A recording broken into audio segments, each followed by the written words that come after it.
दोस्तों आज हम बात करने वाले हैं, जैसा कि आपको डैशबोर्ड दिख रहा है, जी हाँ, तो आज हम बात करेंगे गर्भधारण की और प्रेगनेंसी के बारे में बात करने वाले हैं। अक्सर हमसे जो कंसल्टेंसी के लिए टेलीफोनिक कुछ भी होता है माध्यम, तो हमसे पूछते हैं कि गर्भधारण गर्भ संस्कार कैसे किया जाए, किस दिन की प्लानिंग की जाए कि हमारी जो भावी संसार हो, जो आगे की जो हमारी संतान आए, वो परिवार कुटुंब अपने समाज को समझे और परिवार की बात समझने वाली और आगे बढ़ाने वाली संतान हो। तो देखिए, मैं आपको मोटा मोटा यहाँ पे बता दूं कि जो कुंडली का पंचम भाव होता है, यहाँ से संतान सुख को देखा जाता है। अगर पंचम भाव में अच्छे प्लैनेट बैठे हुए हैं, कौन कौन से अच्छे प्लैनेट, अगर बृहस्पति बैठा हो, बृहस्पति क्यों, क्योंकि ये नेचुरल कारक होता है, संतान का कारक होता है। बृहस्पति के बाद अगर यहाँ पे बुध देव बैठे हों, या फिर क्योंकि ये भी एक नेचुरल बेनिफिक प्लैनेट होता है, शुक्र देव बैठे हों, ये भी एक नेचुरल बेनिफिक प्लैनेट होता है। और यहाँ पे अगर आपका यहाँ पे चंद्रदेव बैठे हों, तब भी वो भी एक बेनिफिक प्लैनेट होता है। तो यह आपके संतान के सुख को डिसाइड करते हैं। और पंचम भाव के स्वामी की स्थिति अगर छठे भाव में है, अष्टम भाव में है, या फिर 12वें भाव में है, तो ये संतान में पीड़ा करती है।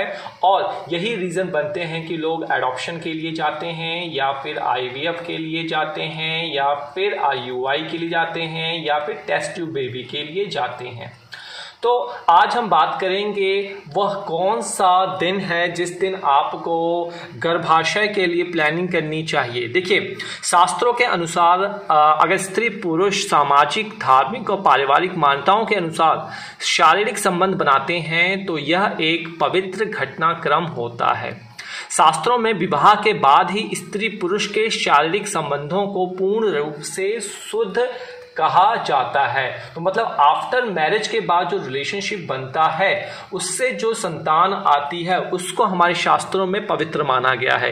लेकिन कई लोग बिना किसी समय के शारीरिक संबंध बना लेते हैं, जिन्हें पवित्र नहीं माना जाता। यहाँ पे भी कंडीशन है, क्योंकि आज की भावी जिंदगी में कन्या और पुरुष दोनों के दोनों वर्किंग है और किसी को समय नहीं लगता है, तो उस टाइम की सिचुएशंस खराब हो जाती है। तो इन्हीं चीज़ों को ध्यान में रहते हुए वीडियो को आप अंत तक देखिए। मैं बात बताऊंगा किस दिन वो पीरियड होगा जब रिलेशनशिप आपको गर्भाधारण के लिए जाना चाहिए। तो देखिए, गर्भाधारण करने के लिए बहुत शुभ माने जाते हैं 4 दिन। उन 4 दिनों को मैं बता दूं आपको कौन कौन से हैं, आप नोट करके लिख लीजिए। एक तो होता है मंडे, जिसे हम अंग्रेजी में सोमवार कहते हैं।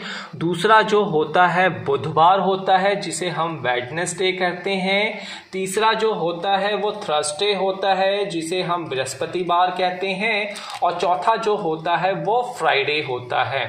अब इन दिनों से क्यों इन दिनों को अच्छे कहे जाते हैं, इस बात को आप सुनिए। देखिए, साथ ही साथ चंद्रमा को भी अच्छा माना जाता है। अगर इन दिन पति पत्नी का शारीरिक संबंध बनता है, तो ज्योतिष शास्त्र के अनुसार खासकर सोमवार के दिन का मालिक चंद्रमा होता है। और चंद्रमा जो होता है, जैसे मैंने स्टार्टिंग में कहा है कि शुभ होता है, नेचुरल बेनिफिक होता है। तो सोमवार का दिन गर्भधारण करने के लिए बहुत शुभ माना गया है। शिव की भी किताब और पार्वती की भी कृपा यहाँ पर संतान के ऊपर देखने को मिलती है इस दिन, अगर आप रिलेशनशिप बनाते हैं। तो इस दिन गर्भधारण करने से बच्चा मानसिक रूप से मजबूत, शांत और प्रतिभाशाली पैदा होता है। इस चीज को नोट कर लीजिए मंडे का। अब आइए वेडनेसडे की बात, मंगलवार की बात कर लेते हैं कि मंगलवार हमने इसमें क्यों नहीं लिया है। तो देखिए, मंगलवार जो होता है मंगल से रिप्रेजेंट करता है, और मंगल जो है एक तरीके से नेचुरल मैलिफिक होता है और एक एनर्जी वाला, एक फायर एलिमेंट होता है। तो मंगलवार के दिन संतान की प्राप्ति के सोच से बनाए गए संबंध को शुभ नहीं माना जाता, क्योंकि मंगल को क्रोधी और विनाशकारी ग्रह माना जाता है। मंगल ग्रह के प्रभाव से जन्मी संतान क्रोधी और घमंडी होती है। तो डिनायल नहीं है, लेकिन कैरेक्टरिस्टिक्स ऐसी आप नहीं चाहेंगे। आइए अब हम बात करते हैं बुधवार के दिन। तो बुधवार के दिन ज्योतिष शास्त्र में गर्भधारण करने के लिए शुभ माना जाता है। गणेश जी को भी यह दिन अर्पित है, लक्ष्मी माता को भी यह दिन अर्पित होता है। तो इस दिन गर्भधारण करने से संतान बौद्धिक प्रतिभावान होती है, क्योंकि बुध ग्रह को मेघा शक्ति का सबसे अधिक प्रभाव पड़ता है। आइए, बृहस्पति देव जो कि नेचुरल कारक हैं, ज्ञानी हैं और गर्भ धारण करने के लिए श्रेष्ठ माना गया है ये दिन। गुरु शिक्षा, ज्ञान और सहायता का ग्रह माना जाता है। इस दिन गर्भ धारण करने से बच्चा सेवाभावी, भावनाओं की कद्र करने वाला और विद्वान होता है और चेहरे पर स्माइल उसकी रहती है। आइए अब फ्राइडे की बात कर लें, हम शुक्रवार की बात कर लें। शुक्रवार के दिन गर्भ धारण करना बहुत उत्तम माना जाता है। शुक्र भौतिक सुख संपदा का ग्रह कहलाता है, लग्जरियस लाइफ का, और हमारी सांसारिक लाइफ का जो गुरु है वह शुक्र देव को ही कहा जाता है। तो इस दिन गर्भ धारण करने से बच्चा अपना नाम कमाने वाला होता है, फिल्मी दुनिया, नाट्य कला आदि में अच्छा मुकाम हासिल करता है, अच्छा सॉफ्टवेयर इंजीनियर बनता है। अब हमने क्या नहीं कवर किया, हमने कहा कि भाई शनिवार का दिन हमने यहाँ पे कवर नहीं किया। क्यों नहीं किया? और साथ ही साथ हमने एतवार का दिन भी कवर नहीं किया। देखिए, ज्योतिष शास्त्र के हिसाब से मैं बना रहा हूँ, आज कलयुग है, कलयुग में इन सिद्धांतों को बहुत कम पति पत्नी मानते हैं।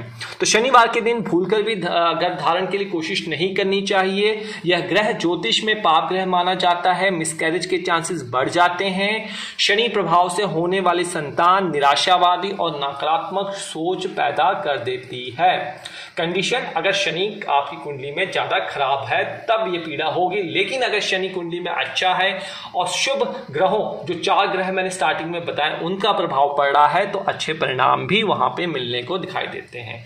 आइए, रविवार के दिन भगवान सूर्य देव को यह दिन समर्पित होता है हमारे शास्त्रों में, और इस दिन पूजा अर्चना के लिए यह दिन डेडिकेटेड किया जाता है। संतान रविवार को बनाए गए संबंध के कारण होती है तो थोड़ा सा घमंडी हो सकती है, ईर्ष्यालु टाइप की, जिसे हम कहते हैं फिकल माइंड हो सकता है, क्रोधी झगड़ालू होती है, स्वभाव में गर्मी, जैसे आप कहते हैं कि वह दोस्त तो मेरा, वह या मित्र मेरा बहुत गर्मी वाला स्वभाव का है और जिद्दी स्वभाव का है।